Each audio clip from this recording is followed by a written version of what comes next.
Bonjour. Alors, j'ai envie d'évoquer avec vous le confinement. Alors, je ne suis pas la seule, vous avez dû voir des tas de vidéos sur internet, lire des tas de choses sans compter de JT, d'images. Je vais l'aborder d'une manière qui est la mienne, comme je l'ai abordé avec les gens qui m'entourent. Enfin, m'entourer actuellement, c'est un peu éloigné, mais avec les gens oui, que j'aime. Ça m'a beaucoup fait sourire parce qu'en fait, d'habitude, on est beaucoup vers l'extérieur, à part que l'intérieur, c'est étiqueté féminin. Donc là, on a des grandes poussées de féminin. Donc l'intérieur, c'est quoi? L'intérieur, c'est l'intérieur de soi. Et là, on est obligé de traiter son intérieur. Donc le côté, il va falloir faire le ménage, mais le ménage partout. C'est-à-dire que le ménage version aspirateur, laver par terre et faire les poussières, mais aussi le ménage dans la tête, mais aussi le ménage dans sa vie. Il y a des gens où vous dites, mais en fait, pourquoi je les côtoie?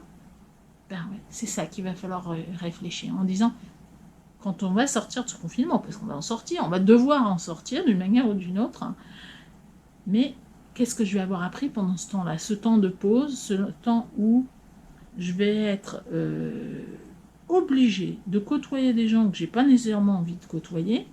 Hein, on peut aimer ses enfants, mais ne pas se sentir capable de les avoir 24/24 avec soi. Parce que vous travaillez, parce que vous êtes fatigué, parce que la situation pour vous est très anxiogène, par exemple. Ou d'un coup, vous êtes coincé dans un endroit qui ne vous plaît pas vraiment parce que vous êtes aux études et votre chambre universitaire, elle fait 9 mètres carrés, et que vous préféreriez être chez papa, maman, dans une maison plus grande en province, hein, par exemple.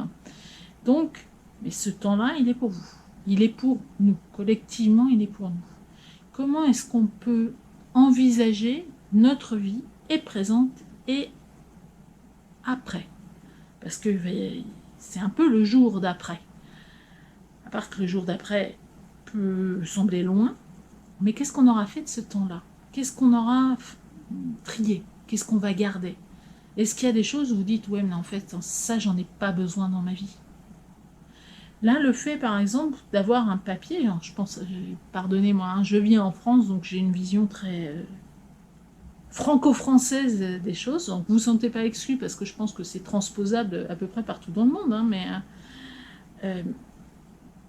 le fait d'avoir un papier juste pour aller faire ses courses, juste, voilà, là où on vous demande de produire une attestation, donc il y a cette espèce de contrôle de l'État sur vos déplacements qui est relativement présent, ne serait-ce que symboliquement. Là, ça peut réveiller aussi des tas de choses sur votre intériorité. Sur le côté, il y a des gens qui découvrent qu'ils ne peuvent pas rester enfermés. Ben oui, parce que ça réveille des mémoires de prison, par exemple. Hein, on en a tous. Dans des familles, alors il y en a, c'est connu parce que c'est actuel, mais il y en a d'autres, on faisait de la prison pour dette, par exemple. Donc là, le fait qu'on nous oblige à rester, même chez nous, enfermés, c'est insupportable. D'où le côté, il y a des tas de gens qui se découvrent une vocation pour la course à pied. Je ne serais pas étonnée que là, qu'on a le droit comment on appelle ça, d'adopter des animaux, que des tas de gens se découvrent une passion pour les chiens. Parce que les chiens, il faut les sortir, et donc ils ont besoin, parce que pour eux, c'est insupportable. Donc, pensez à traiter vos mémoires d'enfermement. Vos mémoires de dette aussi vont ressortir. Il y a des gens qui ont fait de la prison pour dette. Maintenant, ça nous semble complètement anachronique, mais ça existe. Donc, il y a ces mémoires-là qui se réveillent très fortement. Et puis, qu'est-ce que vous faites pour votre intérieur? C'est qu'est-ce que je choisis de garder. Ça va être faire du tri dans les bouquins, dans les placards, dans les habits. En n'oubliant pas une chose importante, c'est qu'est-ce que je veux maintenant mettre au monde? Qu'est-ce que je veux mettre devant? Qu'est-ce que je veux sortir après? Et là, repensez toujours à vous mettre vous d'abord. Et dites-vous que si vous ne proposez pas quelque chose à un étranger, que vous voudriez bien accueillir chez vous, et pourquoi vous le proposez à vous? La tasse est bréchée, ou on la répare, ou on la jette. C'est vrai pour les fringues, c'est vrai pour les meubles, c'est vrai pour tout. Donc ce temps-là, où on n'a pas c'est un peu compliqué, on est tous dans le flot de la vie, on bosse, on court, voilà, il y a les vacances, il y a les copains. Là, on est coincé. Donc là, comme on est coincé, ce temps-là, c'est aussi un temps de repos. Parce que tout ce qu'on travaille à l'intérieur, ça fatigue beaucoup. Je l'ai évoqué dans l'épuisement, donc ayez ça à l'esprit.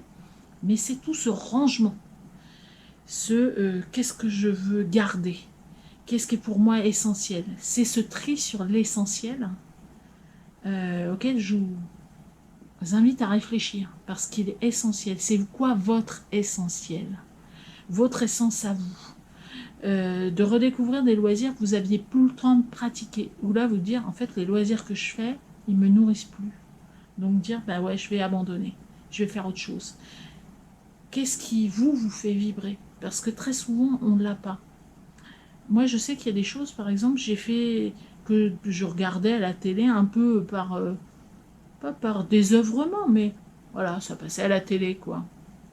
Là, actuellement, je ne le regarde pas. Et je pense que je ne reviendrai pas en arrière pour une raison simple. C'est que je me suis aperçue que ça ne me nourrissait pas. Juste, ça m'occupe la tête. Si j'ai besoin de m'occuper de la tête, je peux faire autre chose. Parce que j'ai trouvé, voilà, remplacer cette activité qui, en fait, ne m'apporte pas par des choses qui m'apportent.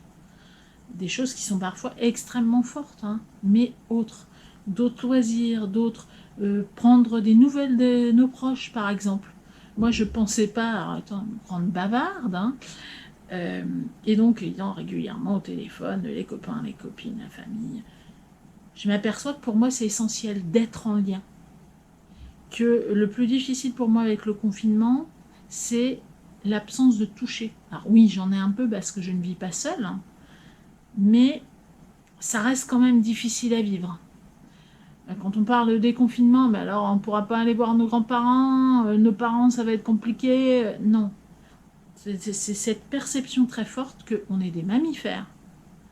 Et interdire à des mammifères de se toucher, pour moi, c'est une méthode de torture. Ni plus ni moins.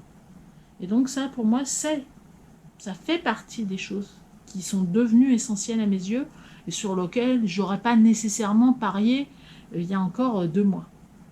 Même si je savais que j'y étais très sensible, machin. Non, là, c'est devenu un essentiel et ça devient un essentiel qui, pour moi, ne sera pas négociable. Comment je vais transposer ça dans la matière, je ne sais pas. Puis bon, on va quand même suivre les recommandations sanitaires, mais c'est quelque chose que j'ai désormais très présent à l'esprit. Donc, dans votre intérieur, il y a quoi? Il y a beaucoup de souffrance. Donc là, le coup de se pencher dessus aussi, dans les histoires familiales, dans les histoires beaucoup plus récentes, de gens qui vous ont blessé, de là, d'un coup, il y a des gens que vous les voyez tout le temps, et là, vous êtes seul chez vous, et vous avez une nouvelle de personne. C'est étrange. C'est pas, enfin, c'est votre conception des gens qui vous aiment. Enfin, les gens qui vous aiment, ils prennent quand même un peu de vos nouvelles. Ne serait-ce qu'un petit coucou comme ça, vite fait, sur les réseaux sociaux pour ceux qui y trouvent, un SMS. Non, c'est pas ça la vie. C'est pas des gens qui ne font que vous côtoyer superficiellement, mais qui n'ont pas le souci de qui vous êtes. Est-ce que vous avez envie de continuer à vivre cette espèce de superficialité mondaine? C'est un choix. C'est le vôtre. Mais est-il juste pour vous? On peut avoir des gens qui sont ce qu'on appelle des connaissances, mais il faut avoir aussi des gens qui vous aiment autour de vous, qui prennent des nouvelles de vous, qui vérifient si vous n'êtes pas mort dans votre appartement, si vous allez bien, si vous avez ce soutien. Voilà, ça c'est des choses qui, voilà, sur lesquelles le confinement va appuyer extrêmement fort, sur l'isolement, sur comment je vis avec les autres, sur finalement je me pensais, ouais non mais moi tu sais je suis plutôt un solitaire. En fait vous découvrez pas solitaire pour l'ombre d'une cacahuète, hein. Vous apercevez que vous êtes un animal social. C'est ça la différence. Oui, les êtres humains sont des mammifères et nous sommes des mammifères sociaux. Nous sommes des primates évolués, enfin censés l'être en tout cas. Ceux qui ne seraient pas encore au courant, je vous invite à regarder tous les reportages qui passent sur les primates actuellement, hein. Mais voyez tout ce que ça renvoie dans votre intérieur à vous. Le fait que vous allez avoir envie de changer de décoration, des fois pas grand chose, changer de place un coussin, un meuble, en disant oui mais non mais ça c'est pas possible, le côté ah ouais mais chez moi en fait c'est vachement sombre et ça j'en veux plus, Donc, préparez d'autres choses pour le après, en disant, ben en fait, je pensais que j'étais bien chez moi et j'y suis pas. Mon intérieur ne me correspond plus. Donc, réfléchir à ces évolutions-là, et surtout, penser à rire, parce que rire tous les jours, c'est important, ça fait augmenter le taux vibratoire, et ça permet aussi de sortir de l'ambiance extrêmement lourde qui nous habite actuellement. L'ambiance, c'est pas totalement le fun, hein, il faut le dire. Donc, pensez à vous organiser des temps pour rire aussi, parce que c'est bien de bosser sur soi, mais de temps en temps, on a envie de relâcher la pression et de dire, ouais, non, là, ça me gonfle et j'ai envie de rigoler. Donc, pensez à trouver des choses qui vous font rire et à inclure ça dans votre quotidien, alors qu'avant, vous n'y auriez pas réfléchi. Mais là, voyez si ça vous parle, ces choses-là. Donc, j'espère que je vous ai donné des pistes. Je vous souhaite une bonne journée, un bon courage, une bonne soirée, une bonne nuit. À bientôt.